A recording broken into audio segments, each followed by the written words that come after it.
The internet says a lot of things. Forums say a lot of things. Facebook groups say a lot of things of what we all should have, right? And everyone's, I got to have this because, XYZ said so, and it's the right thing to do.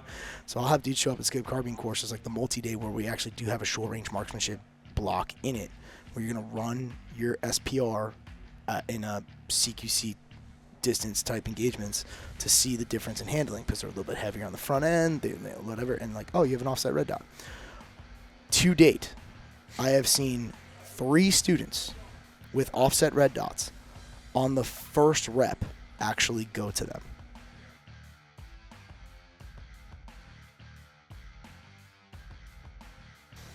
All right, we're all in this together. All right, welcome to the Big Tex Ordnance Podcast. I'm filling in for Chris today, so if this episode is completely jacked, it's my fault. Anyways, it's Chris's fault. It's Chris's fault for bailing. So we're here with Alex Hartmann from Ridgeline Defense, and then also Jared Reston, and then Chris Floyd as well. But so I guess we'll jump into it. Jared, we'll start with you. Just kind of tell us a little bit about yourself and what you've done. Jared Reston. I did 20 years law enforcement with the Jacksonville Sheriff's Office, 17 years on their SWAT team, one of their lead firearms instructors and senior CQB instructors. Started Reston Group Training, so I own and operate Reston Group Training. I've had that for about 12 years now, so that's what we're doing. Hell yeah. Alex? Yeah, so I started off in the Marine Corps, moved over to the Army, finished up after 15 years between active and reserve. I got into contracting, and then from there was kind of asked to start Ridgeline Defense.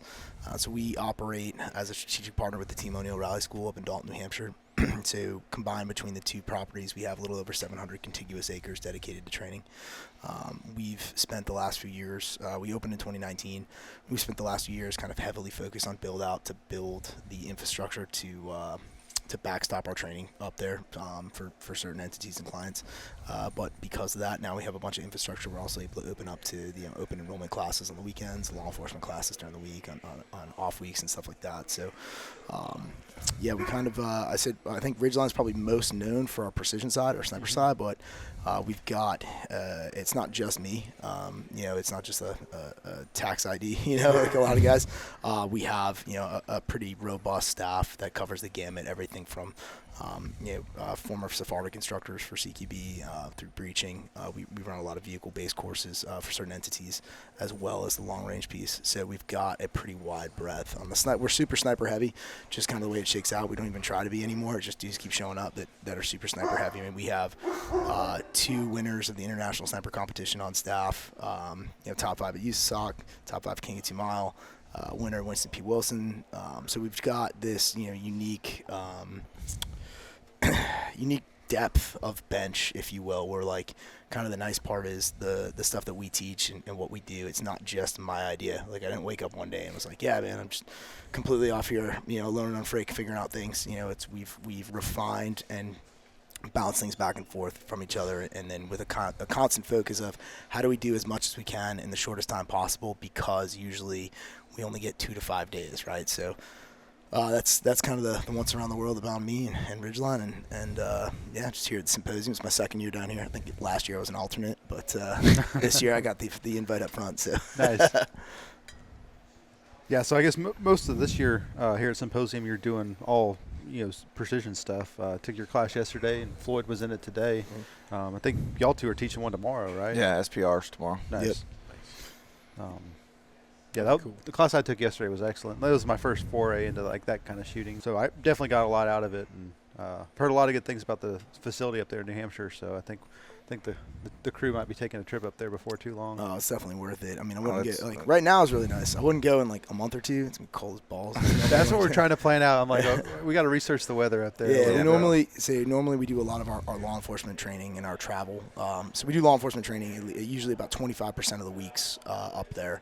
But then during the winter months, once it gets beyond the point where it's normal cold, where it gets to be dangerous cold, that's when we start to hit the travel. So we'll go down to Florida. They come to Florida, snowbirds. Yeah, exactly. Yeah. We'll hit Vegas, Arizona, California, Texas. Just getting down and getting away, getting to where it's a little bit warmer, more palatable.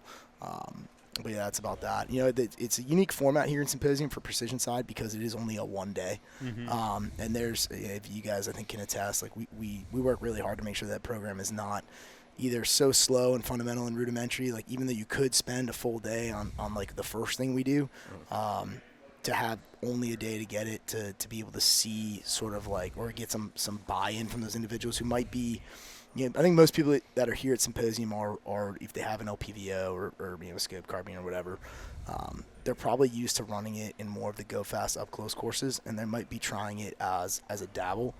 And so the idea is to show them really like what they can do with the platform and how you can project speed. You know, like I'm hitting the same splits that a lot of these dudes will be doing at, you know, 10 yards. I'm hitting those same splits at 300 or 400 yards, and putting those target, you know, and connecting with those targets and showing them the ability to do that. They might not get there today, but they see that it's possible, and hopefully it triggers them or opens their eyes to something that they want to go do with it, right? So so it's unique in that realm, but the 1 day format is a lot to try to get through, and I understand, you know, and that's why I offer my number and email up to everybody so that, you know, I'm sure there's questions coming from it, right? And it's one of those things where you know, it's the what do they call that, like, you know, 10 pounds of shit in a 5-pound bag for sure, right? So it's definitely drinking from a fire hose on that stuff, because I mean, but I like the way Alex does it really well, of being able to break it down and kind of turn it quick and not make it so static and bullshit. So like me and Alex have teamed up on a lot of like the sniper side of things. When I was SWAT guy, like I went to sniper school and I hated it. It was so stupid. It was the dumb, like it was terribly taught, and that school was legitimately hurting law enforcement. Like, they're keeping them in the 80s. You know what I mean? Me and Alex hooked up, and it was just like, hey, I'm going to, like, literally, like, just push you so hard, because this is the stuff, like, we need to be fighting with these guns. Just because it is a sniper gun or precision gun, you're still fighting at distance, and you got to fight. Yeah. Because I'm an assaulter at heart. You know, I got tricked into being a sniper, but, you know, it's just kind of how it happened. Me too. It was like, you know, it was like, it seemed like a good idea at the time, right? And yeah. So, like, and that's definitely it, man, is you know, one of the things that I've been spending a lot of time recently is kind of questioning, and I don't know why, what really spurred it, right? And I think might have been part of it, like, was building the facility and figuring out how to build the facility to support training. What does that look like, big picture? And then starting to think through it and really starting to challenge a lot of, like, you know, even like modern type stuff, but that's been just kind of put out and widely adopted and accepted, but without, you know, maybe cross-verifying it against like reality, or cross-verifying it against like other options in terms of speed, whether it was time or whether looking at different things and figuring out, okay, well, what's the cone of deviation look like at those distances, you know, et cetera, and where we figured out, like, okay, what's our actual hit percentage here?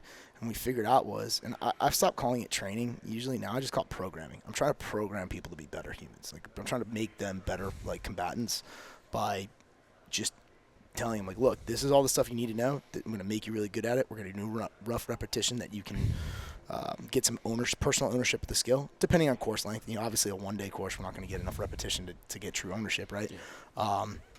But one of our longer courses, you know, and you come in, and at the end of the day, it's if you understand it, you master it, and we can make it more intuitive, and we can make it less canned, what I call it, like predictive, canned, just kind of like rangeismed, right? Because that's a lot of sniper training is, right? Oh, we're going to shoot UKD. What's that? Well, we're going to put a bunch of targets out. We're going to figure out how far they are, and then we're going to shoot KD based on those targets. Like, it's kind of bullshit, right? Like, yeah. So, you know, for me, it's more about, like, that's not how any of my real shit went, you know? And I find that, especially in the urban environment, the law enforcement environment, and the areas where they're responding to, and also what they're being called to do now, yeah. I just don't think it's preparing them to be able to function at that speed of life. And that's, I think, the disservice that's being done. For sure. And just, like, trying to push, like, you know, hey, like, good enough now is better than perfect too late. Like, you know what I mean? Like, and because a lot of times, and and LE, it's just like lay behind the gun. Like it's easy. Like it's like, but no, we got to push. We got to go. We got to get out of prone. We have to get on positions. You got to work it because it is legitimately at the speed of life, and we're fighting. Like, you know what I mean? So that's where the schools like totally changed and just helped out, because a lot of things you're like, well, I can't put that sub MOA group if I'm not prone. Do you need a sub MOA? You know what I mean? I need what I need to get to prosecute that shot. The pace is the pace. Yeah, the pace is the pace. Even with a sniper rifle, it is what it is. Dude, you got to get it on, man. And that's where I'm at, man. Like we talk about, like, you guys probably, I know you heard me say it yesterday. I know you heard me say it today, right? There's two things that every class probably hears me say. I can't wait to show you guys how hard this isn't. Yep. And the second thing is, good enough is. Yep, right? absolutely. And at the end of the day, what good enough is, that's the determining factor. Like, is good enough a 1 MOA shot? Well, then you got to do 1 MOA because that's what's good enough. Right. Is good enough a 3 MOA shot? Well, then that's good enough because that's what good enough is. Like, you know, it's all about what is good enough for that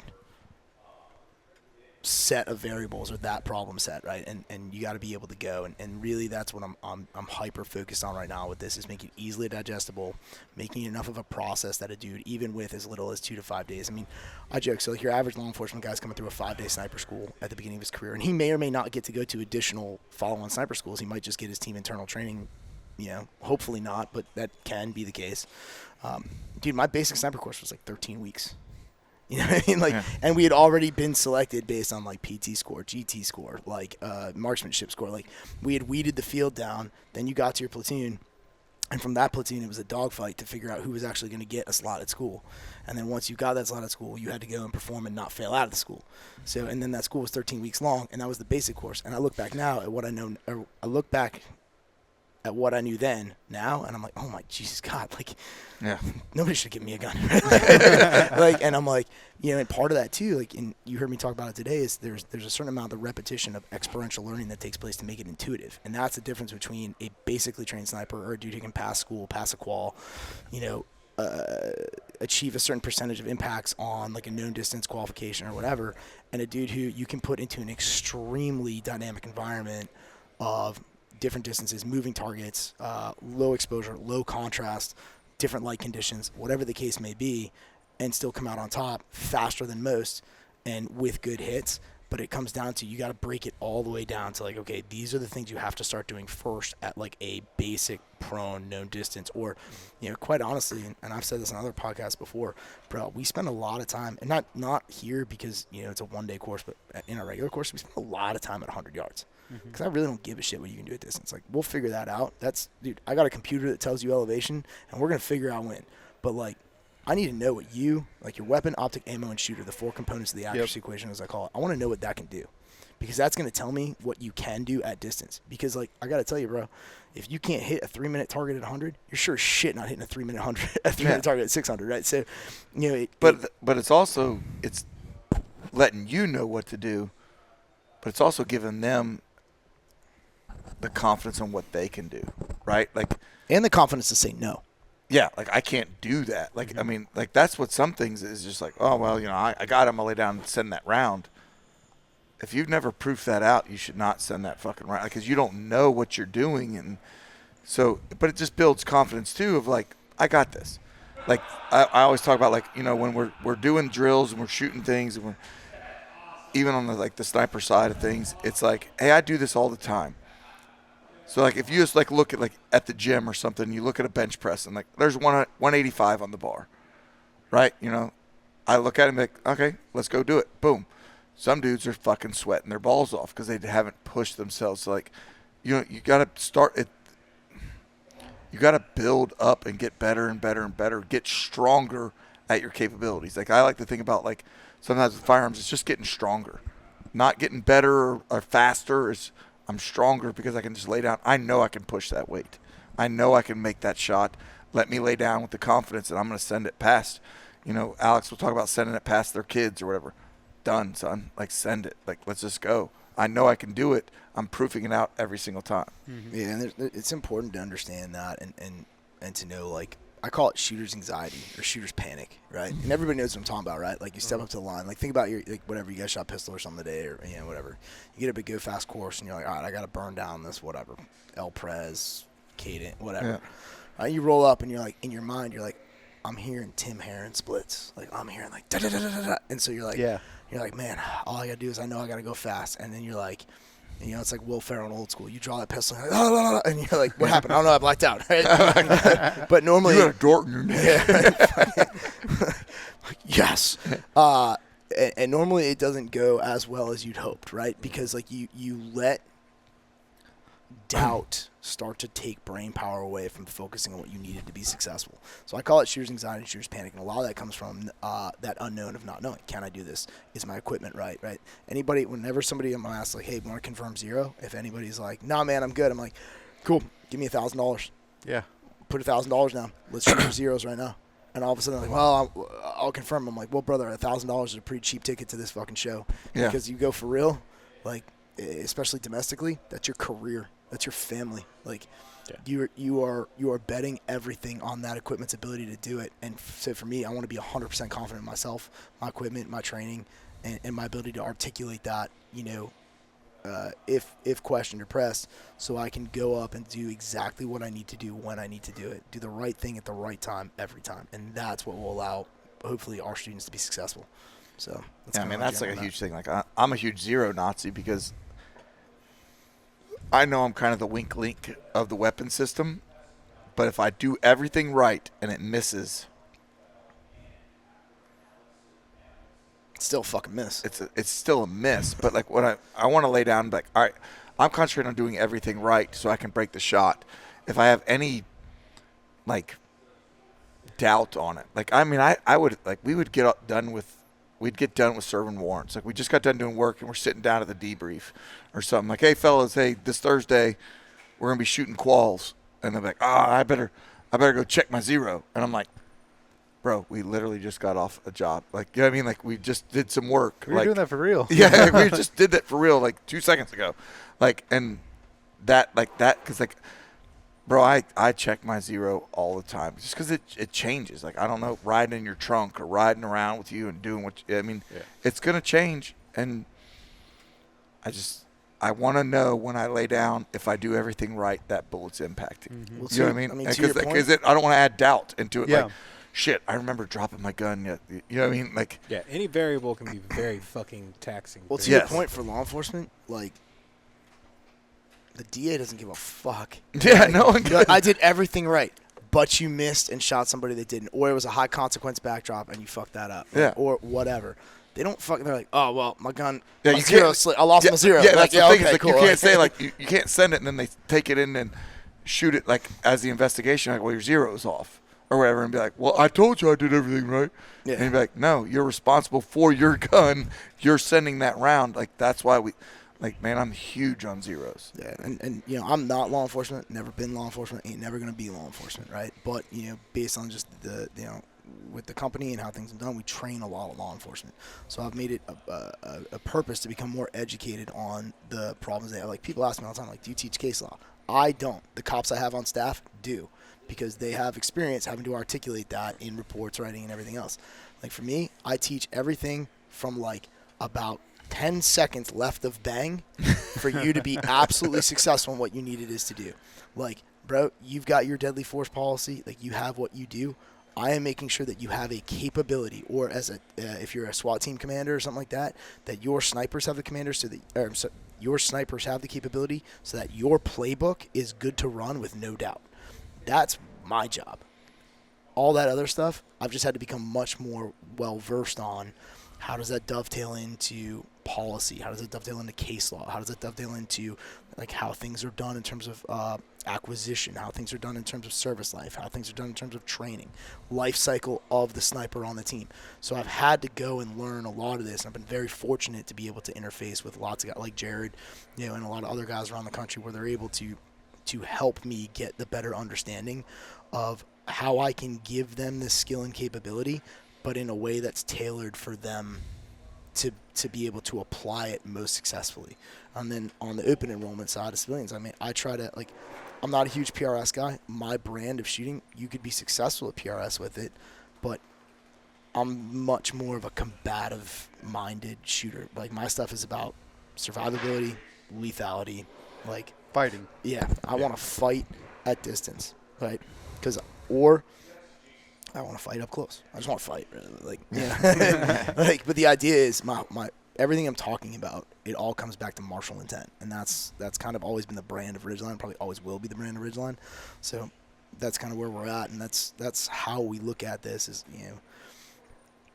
we're not teaching on that side of thing. Like even the civilian side, like even the civilian hunters. You know what I mean? Like learning that precision gun. When that animal faces or turns or does, you have a certain amount of exposure time. Mm-hmm. It's not always like a life or death situation. It could be just like, that's the animal I want, and it's not going to give it to. I need to. I spent 10 time years is what time is. Yeah. You know what I mean? Like it could. You have to work smooth and fast and get it going. Like that's the thing. Even you take it for hunting. If you're like, you had some bullshit zero kind of off, like, man, we just got off the back of my truck and I shot it. We're ready to go.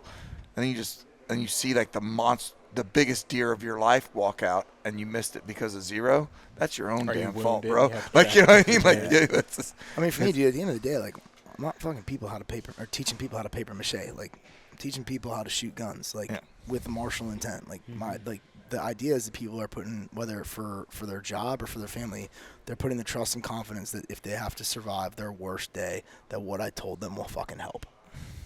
And that is the level of responsibility, the weight of responsibility that we take to the courses that we teach. And, like, period, full stop. Yeah, just sitting in your class, like, the stuff you were throwing down was very to the point. And, like, some of the other dudes might not have gotten, like, this is for very specific purposes. But, like, I've taken enough classes that I can kind of read through it. And, like, your class is very to the point. This is for work. Life or death fucking work. And I appreciate that shit. Yeah, and we do. I mean, I make it applicable. So, like, there's guys there that were big-time hunters or PRS guys or team comp shooters like Mammoth or Snipers Unknown or anything like that. And so I make it applicable for them. But I also tell them and be very careful. Like, hey, look, so what we just taught, this is great for real-world application. Don't use this at a comp because you might leave points on the board that you don't have to because you have the time to do it, right? So just because you think you can go fast, if you're not, like, with hit factor scoring, don't, brother. Like, if they give you 5 minutes, you're like, I was done in 2:30. I'm like, fucking why? Like, bro, I'd be done at like 4:59.99. You know what I mean? Like, if possible, if it made sure that I got every point I could out of that stage, right? Now, if they're like, hey, it's fastest man wins, well, then it's a different story, right? So again, you have to kind of weigh and balance and understand the application of each, and that's what I try to harp on and focus on.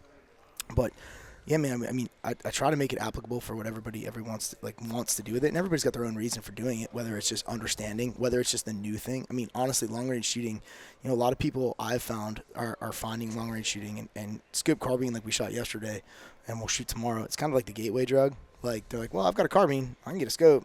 Man, fuck it, we're going to do this, right? Whereas, like, well, I don't really want to jump into a $5,000 precision rig or something like that. So, you see a lot of crossover there, and what they start to get, and I think what a lot of people get the bug from and why it's gotten really explosive in popularity lately is I think you see a lot of people, they'll get to a point where they're like, well, if I don't really care to go be, like, a national champion, like, how much more pistol training do I need? Or how much more X do I need? Same with carbines. Like, well, I think there's a sustainment piece that you should probably be practicing. I don't think you're going to come to class and learn a better way to, like, do a bolt lock reload or something like that. But, like, there's a certain amount you should be practicing to maintain that skill, right? You have to do maintenance on these skills to keep them sharp.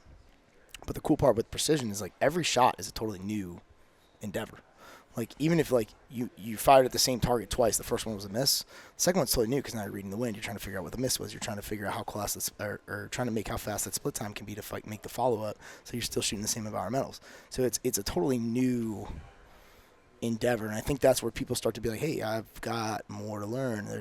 I've had all this extra understanding on how guns work and ballistics and angles and accuracy and all this other stuff, and then they go back and look at all the other stuff that they do, and they're able to sort of relate the known to the unknown. All of a sudden, this whole higher level of understanding. And so I think that's why it's gaining a lot in popularity. I was actually kind of surprised when I got here last year, and there was as many people signing up for classes as there was, and then this year too, 3 full classes, and I'm like, I really didn't expect that many people to show up with like scope guns. Yeah. So, but I mean, the SPR. I mean, for me, like that's kind of I got into it. And, like the SPR for me, that's my shit now. Like that, if they're like Jared, it's the end of the world.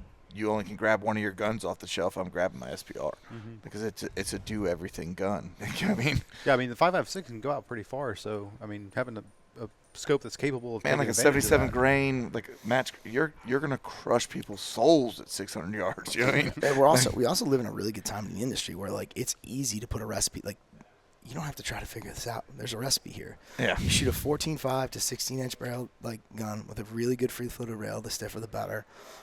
Throw a Badger bipod in there. A good medium power scope. That's size weight appropriate for the gun. Offset red dot if you feel like you need to. A good 2-point sling. A can because it helps with recoil and mitigate signature. And you feed it heavy for caliber bullets, preferably in the 5.56 load for extra velocity. I mean, you're still supersonic beyond 800 yards, so it's a very predictable flight path. And you hit with enough velocity with those larger, or like I said, heavy for caliber bullets. Either you hit and you get good effects on target, or you hit, you get more bed effects on target, or it's got better BC to fight wind, or in the event you do miss, you're getting enough registered splash to make a good correction quickly and at speed. Where some of the lighter bullets, like if you don't have a dedicated spotter behind you, and I've seen that now recently. I've seen some classes roll out where people are like, we're shooting 55 grain to like 800 yards. I'm like, yeah, you can with a dude that's got a 40x scope behind you, right? Like, I want the dude out there with an SPR that's got nobody else but him, right? Because that was kind of my experience, and I think that's going to be the more realistic experience. I mean, even in dedicated sniper teams now, almost nobody's doing sniper spotter unless we're doing ELR. Everybody's doing shooter. So like, we're just it's just not that way, right? So like heavy for I mean, the same why at like King of 2 Mile, dudes are running certain calibers. They're not running like some dudes are running some light stuff like 330 enablers, but like you want a heavy bullet to kick splash so you can adjust in, right? And I'm not advocating misses. I'm just a realist and accepting the fact that it's probably going to happen at speed, real world, right? At certain distances against certain target sizes. It just is what it is. But we can get good enough where we can minimize the chances of that happening, but that miss is going to miss by like 3 inches. And then the next one absolutely connects. That's what we're after. Nice. Yeah, going back to what you said, one of your things in the class, good enough is, and going fast enough and knowing what you can get away with based on the circumstance that you have. That was something that kind of stood out to me. I know, like when we were doing some of the unknown distance stuff, most of the stuff that we were estimating was about 300 yards in. Given the dope, like if I dial up 1 mil, I can hit. It'll pretty much be good at anything between 100 and 300. So that was kind of like the size of the target that we were shooting was good enough, was big enough that I have that range to play with. And the cool part about that was, and I didn't plan this because it's just shocky setup, right? And so like that's my modified max point blank. I've been teaching it for a few years. We got some new stuff like we did today with res and stuff like that, where we got into the engagement zones, right? And I don't even know how far I actually went out to. Somewhere between 5 and 6 without even knowing.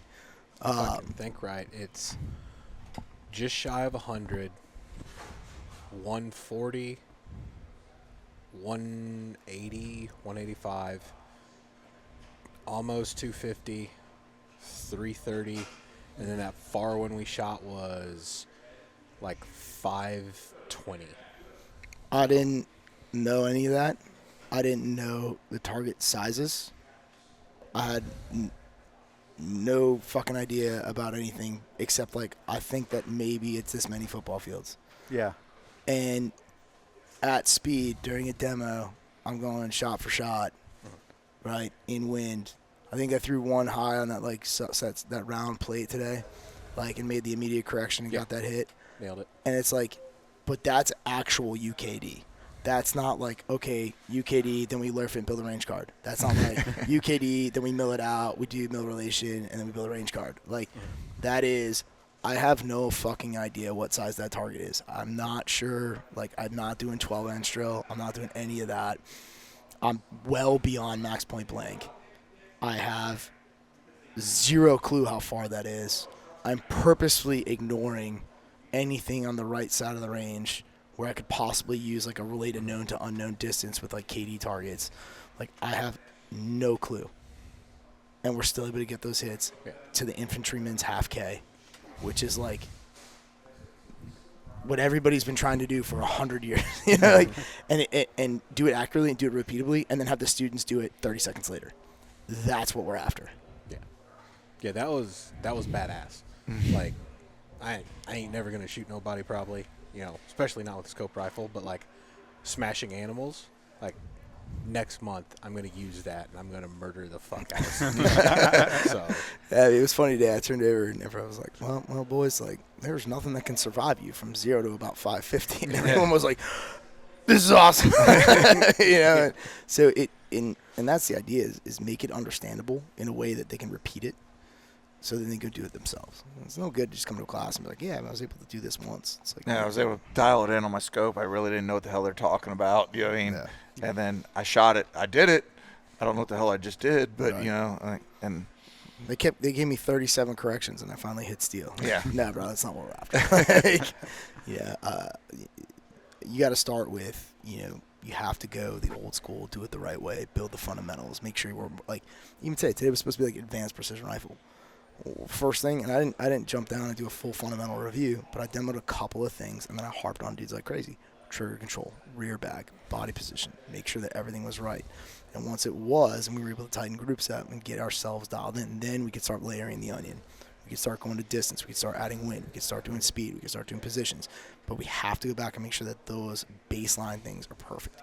If you cannot one shot, one kill exactly what you want to at distance, you have no business trying to do all this cheater stuff to go fast and get more real world. You have to start there. If you guys know who Kalen Wojcik is from Modern Day Sniper. So Kalen has one of my favorite quotes with regards to shooting precision rifle stuff. And he was like, everybody wants to learn the tricks of the trade without ever learning the trade itself. And I'm like, fucking A right, bro. Like, preach. Like, to me, I was like, dude, like, no regrets. I want that tattoo. You know? Like, no regrets. No regrets. Not even a single fucking vowel, bro. And like, that's the fact. So many dudes want to skip steps here. Like, oh, I did this, and I've taken this class and this class. And I'm like, cool, but we're still struggling with like basic rifle marksmanship. We have to do that because I can't start stacking all these variables against you if you can't perform well with perfect. Right. Yeah. Right. So, but once we get there, we shouldn't just stay there and be like, well, check the box, brother. I'm good. I hit a 1,000-yard target. I'm fucking good. Like, no, that's not it. Like, we need to push on something. Like, some of the guys were asking me today, like, at the end of the class, they're like, well, where do I go from here? What do I do next? I'm like, well, it's only one day class. So you should probably come to a there's a longer whole class. book open. Right? But the other part that I was joking with him with, I'm like, because we were most talking about like skills, like what skills. I'm like, okay. So once you get really good at doing it prone, speed, then get doing it good, you know, prone, speed at distance with wind. Now do it speed with wind at distance from positions. Like, then do it at night. Then do it under duress. Then do it against movers. Like, you can continue to layer and then once you get there, now once you've mastered all that, now start working on speed to get faster and faster and faster. So you can continue. It's never ending cycle, just like anything else. You know, but it's one of those things where. But even if you hit, let's say you hit the top, bro, you can always hit the top, but then you had sustainment. You better keep, like, once you clock your speeds and you know what you need to do, stay strong. You still got to be able to get that weight. You still got to be able to do the same things that you built up to do. Like, so there's 3 phases of learning any physical skill, okay?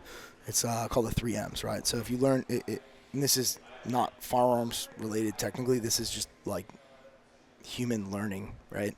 So the 3 phases of learning any skill is your mechanics phase, which is basically what you're getting in a lot of classes, right? Which is a step-by-step. A good class, in my opinion, shouldn't waste a lot of time. It should be very engaging. It should allow for you, the student, to do a lot of stuff. And it should be process mapped to the point where you start to figure, like, either you've been told and write down the process, or you figure the process out enough that you can create your own process from it. That's the mechanics phase. And that's where most classes get to. The next phase is mastery. And that is you putting in the time and the effort to take those mechanics and make it your own, where it becomes much more intuitive, right? Where you have true ownership of those skills and abilities that you were taught in a class. The last phase is maintenance. You have to keep those skills sharp. You have to practice. You have to keep that rust off the blade, because otherwise, just you're like, man, what was it, back in '84? I threw a football over a mountain, right? Like, I would have won state if they would have put me in. Exactly. Yeah, right. So at some point, like, you've got to you just maintain that, right? But those are the 3 phases. And what I like to say in our classes is like, I'm going to try to give you the 95%. I'm going to bust my ass today to make sure that I answer every question you have, that you understand and truly grasp the concepts, that you took the right notes. So if you have to go back and all you had was a notebook, that you're going to be able to replicate it yourself. And if not, here's my phone and email. Like, let's figure it out, make sure you have it. And then from there, I like to say that, bro, I will get you 95%. And then after that, I purely believe that shooting, any platform, pistol, rifle, skip, whatever, is a highly personal endeavor. And so whether that's your personal equipment, what you like, how you do things, like exactly, that's it. So I like to joke and be like, bro, I'll get you the A. The A+ is on you. You know what I mean? And that's the reality of what I think a good class should be, and what I strive to do in each class, so guys can have that. I don't want them to come for an experience. I mean, not that we don't have fun. Like, you guys know, I joke, we have a pretty good time. But I want people to leave with the ability to go back and take themselves from mechanics to mastery, right? So that's what we're trying to get to. Yeah, I think at Symposium it's hard. Everything's a one-day format. You only have 8 hours, and you're trying to condense what might be a 2 or 3 day class into one. So I think it's really good for vetting instructors. Trying to go out and be like, hey, is this something I might want to pursue later? Touch the magic. Exactly. Yeah.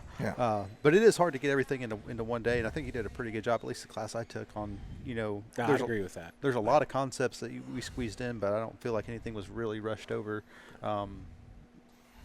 Definitely gave me a lot of stuff to work on, and I think you did a pretty good job of that.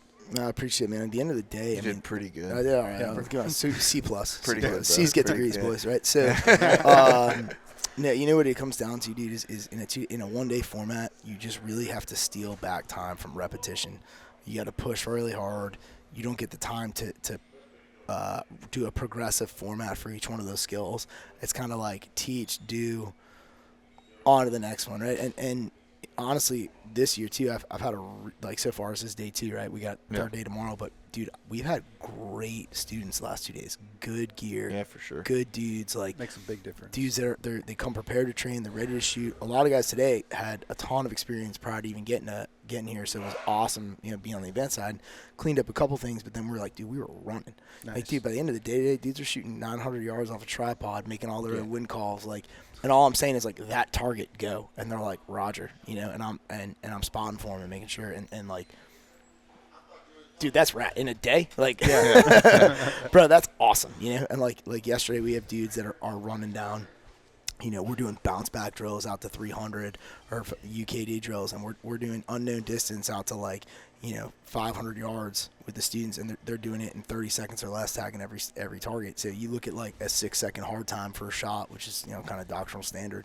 So all of a sudden they're meeting the doctrinal standard for a 6-second shot for a grouping exercise, but they're doing it at 5 different targets 6 or 7 different targets from 0 to 500 yards or whatever, and like in a day. And that's like, it's awesome to see dudes that are excited by it. They come up with good kit.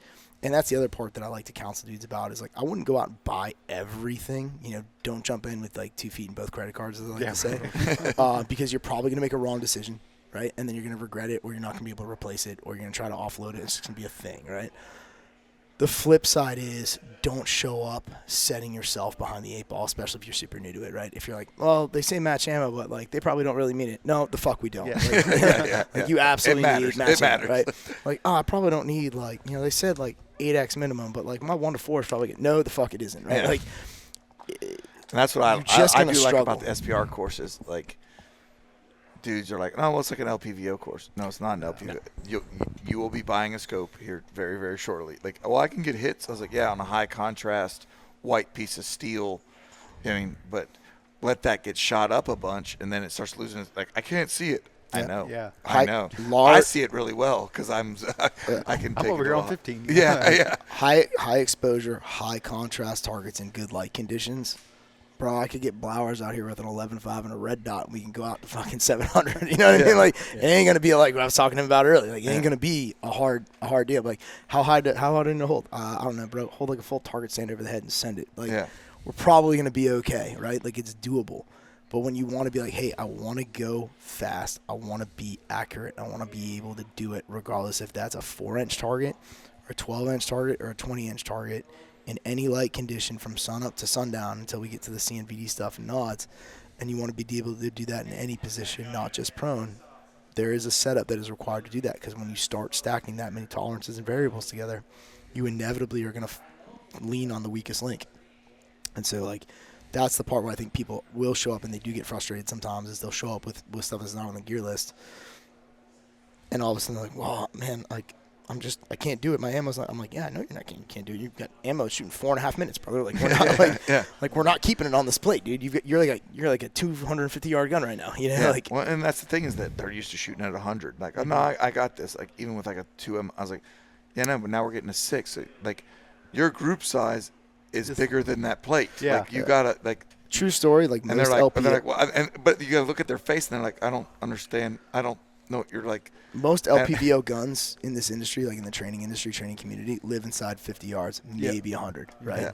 And the reality is that it's not anywhere near the capability of the system, but you're also not going to see the issues from certain things creep up that close, right? It's masked by that cone of deviation. It's masked by the MOA capability. Like, it's just and it's masked by target size, right? So the MOA target size at 50, of a fucking A's, even a B8 at 50. Yeah. Right? That's a 12-minute target to keep it in the black.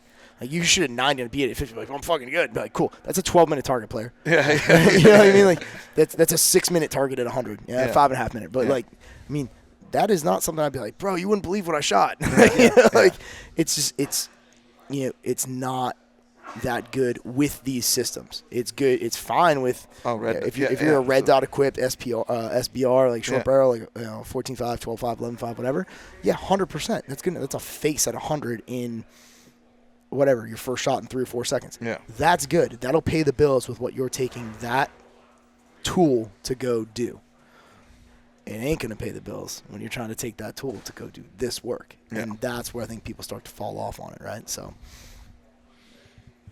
Well, shit, I got a question for you then. I've heard it a couple times, different instructors and stuff like that, like skyscraper mounts with LPVOs at distance. Like, oh, you are opening up that can of worms. Here's the deal. So I've told a lot of people this, and a lot of people have told other people this after me telling them, and the reality is it's the wrong answer. Like, some people be like, well, my neck this, my neck that. Fine. If you do that, then raise your height of cone. Put a cheek riser on, whether it's a LaRue riser, whether it's a chopped up mag pull, whether you got to make it from home, whatever.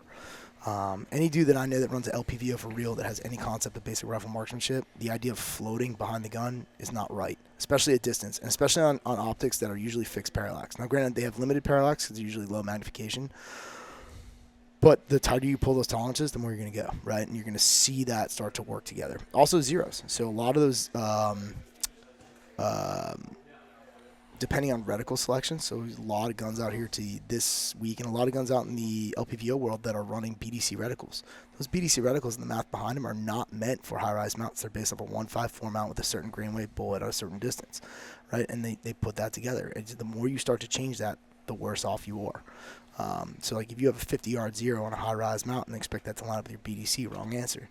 If you have a high-rise mount and a 50-yard zero and you try to expect that to work out with mills. Now, there's some weird combos I've talked to guys with that are running weird stuff, like super fast 12.5, like Hodges, high-rise mounts with like 1 to 6 and 50-yard zeros, where just because of the speeds and the angles and whatever. But are those same dudes that I talked to, like, they couldn't hit anything until I told them to put a cheek riser on, and all of a sudden they're like, oh man, this is easy. I'm like, I know.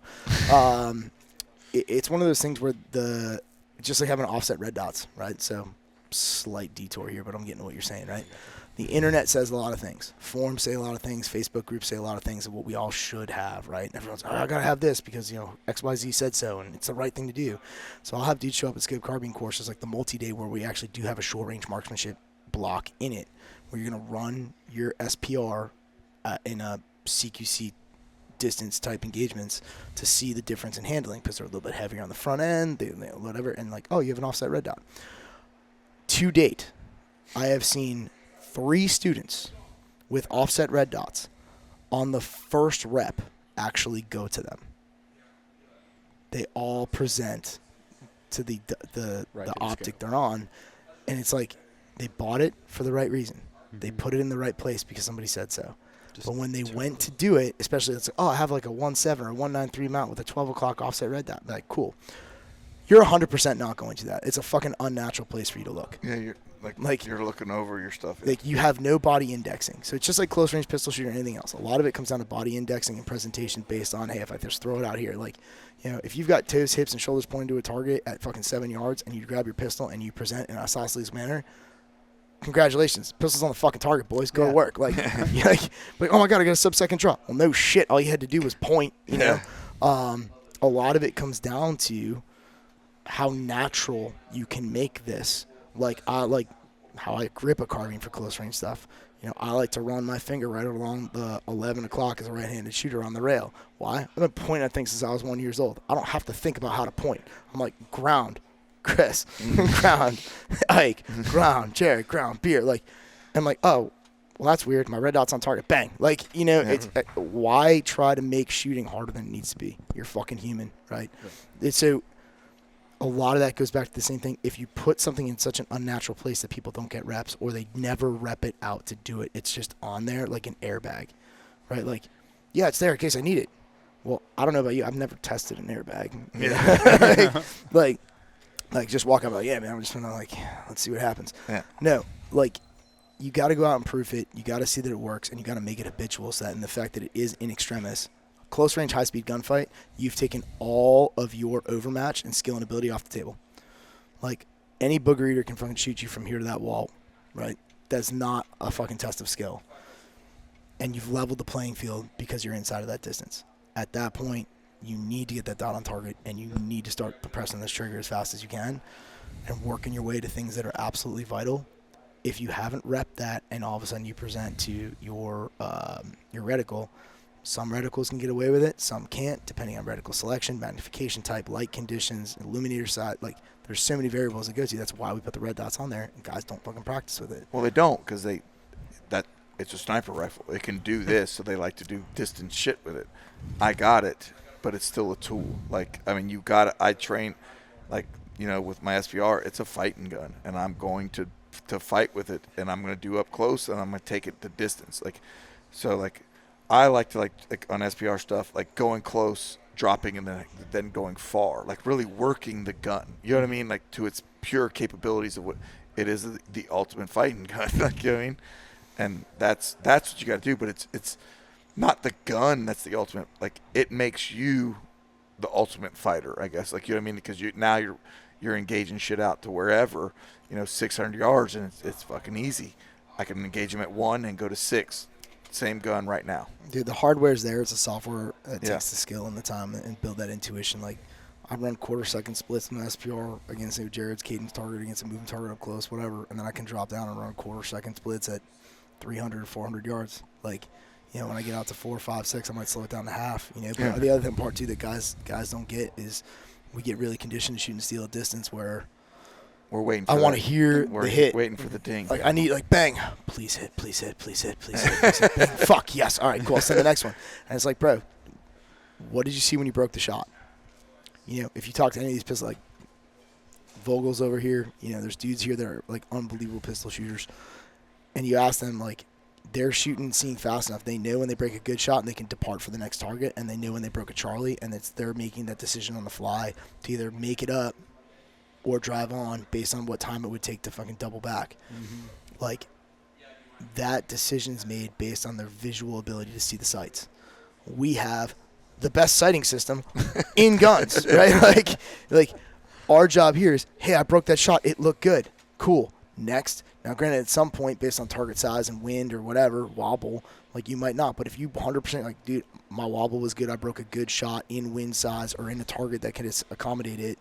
Like, you don't need to wait. Send the next one, right? Yeah. And develop that. So either whether it's P for plenty on a mover, right, or whether it's like, hey, it was a hit, but it needs more. You know, we've been talking for 20 goddamn years now about, we've been talking since Vietnam how ineffective 5.56 is at stopping people, right? Like, you think it gets better when it gets slower? Like, when it's below fragmentation threshold and we're like, yeah, no, it's good. No, like, you need to be able to put that thing down, like whatever it is, or at the very least, it gets guys the ability or gives them the durability of position to immediately come back on target, ready for the next shot, but also to verify, was it an effective hit, was it not an effective hit, and it builds ironclad fundamentals marksmanship unlike anything else. And that's the difference, whether it's small frame, large frame.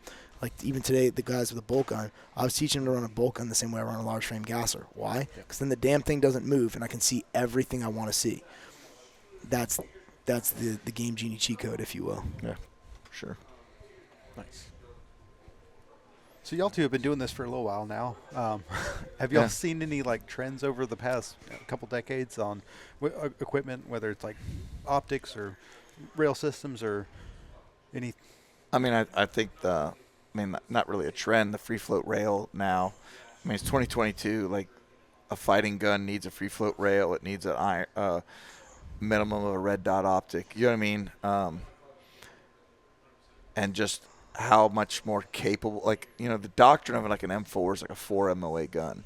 Literally, if you have a 4 MOA gun in 2022, like, you're like, nah. Like, these guns are pushing sub 2 easily. Like, you know what I mean? Like, it's not that like, so we're just able to push these guns further and do more things with them.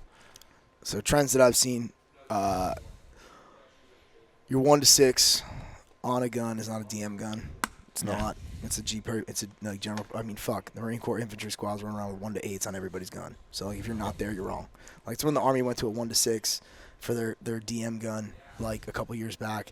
Everyone's like, why do they go with a 6? I'm like, I don't give a fuck what they went with. Why do they go with a 1-6? Like, you know, like your average dude's got 8 now. Like, brother, you're supposed to have like better vision. So that the mount thing has been a trend that I've explored it. I've played with it. And the reason I put it down is because I can show you the data. It isn't there. If all you do is shoot close range, fast up stuff, like, just get a red dot. Like, you know, shit, when we do our offset red dot zeros on our scope carbines, you know, I'm zeroing at 100, I'm confirming at 3. Like, because the area of responsibility for a rifleman according to the U.S. Army is 300 yards and in. So, like, that's a U.S. Army qual. So I'm going to be able to maintain my ability to affect hits to 300 yards with that rifle or further with that rifle, but I'm absolutely going to proof that. Right? When it comes to rails, like Jared said, free float's a good trend. A bad trend is everybody cutting as much metal out of this goddamn rails as possible to make it lightweight. Right? And on large frames, it's even worse, but on small frames, you see it too, where you just get major shift because that is essentially a giant lever on your barrel nut. And it's super light, and yeah, it's light, but you cut all the material out of that too, and now you got a ton of flex. And so a lot of guys on the short range side or whatever, they'll talk about lasers.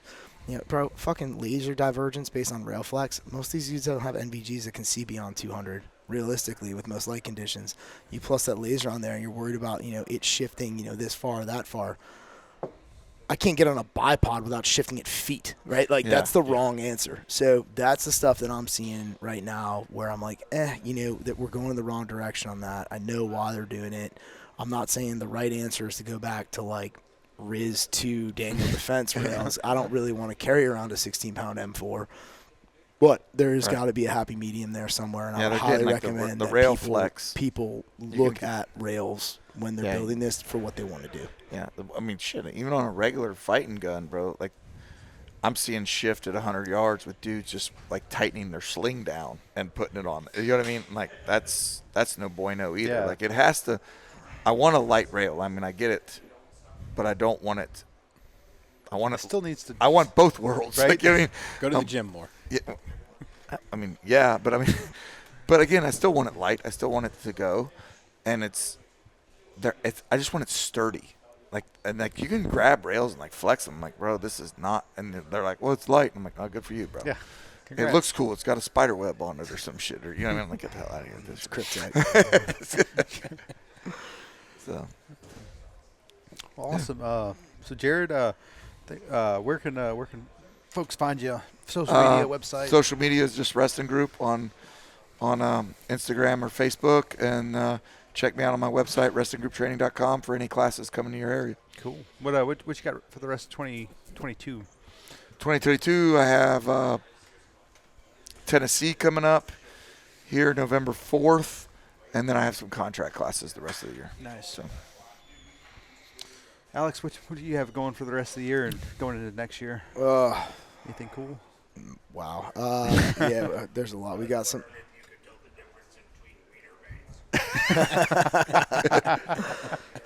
It's from the internet.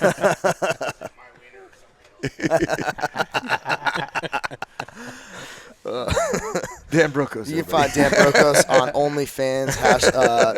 What do you call it? Fucking /Brokos .com or whatever. So yeah, you can find us at ridgelinesshooting.com. It's got the whole schedule up there for everything. Everything open or everything law enforcement is on there. Contract military classes we don't usually list. They're available by either reaching out to us or whatever, whether it's a mill unit or a federal agency or municipality, state, local, whatever. We've got coming up between now and the end of the year. We've got a mountain rifleman course coming up, which is awesome. We actually have a mountain, so yeah, it's pretty cool. So a lot of stuff we were talking about today with wind and terrain and stuff, like we've got pretty gnarly winds and terrain. So we're 20 miles from the summit of Mount Washington. It's the highest recorded wind speed in North America. Oh, holy shit! So we get some pretty gnarly winds that come through there, and we also like the valley that we have. It's where the west to east jet stream from Canada and the south to north jet stream out of the Gulf and the Caribbean, it collides in our valley. Oh, wow. Next to Mount Washington. So the winds we get there are otherworldly, right? So we've got that coming up in November. We've got a couple of pistol and carbine classes, stuff like that. We've got some travel classes in Chicago. We've got a law enforcement scope carbine class, SPR, and then we've got a precision rifle for civilians out there. And then in December, we'll be down in Florida, down in St. Augustine, St. Johns County Sheriff's Office is hosting us for our designated marksman program development course, a 5-day course to teach law enforcement shooters and agencies how to launch their own DM program or rehab their own DM program to make it something worthwhile at the SWAT or both end of the patrol level. So it's not meant to be for snipers. Like you can send a patrolman, they're going to get what they need. A lot of it for that course is mostly like firearms instructors or range staff that are trying to put the program together, and we try to lay out to them. Like I said, I have some law enforcement guys on staff that have done the law enforcement curriculum development, the policy writing, etc. So we were able to kind of hand it off and be like, here you go, dude, back and Diaz. And that's what we got through the end of the year. January after shot, man, we're off. We're back here in Texas. We're in Abilene for another DM course. And then we're, Jesus Christ, I think we're in Georgia after that at Arena. Yeah, man, we're just all over. Well, like I said, we try to travel south in the winter, brother, to the north. So. Well, awesome, guys. We really appreciate you coming on. This was awesome to have. All right. Appreciate you coming out. Everyone watching, if you could like, subscribe, whatever you do on the YouTubes and whatever you're listening to this on. But we appreciate you watching if you made it this far. And yeah, I guess we'll see y'all next time. Shit, we're on video this whole time. Thanks, fellas.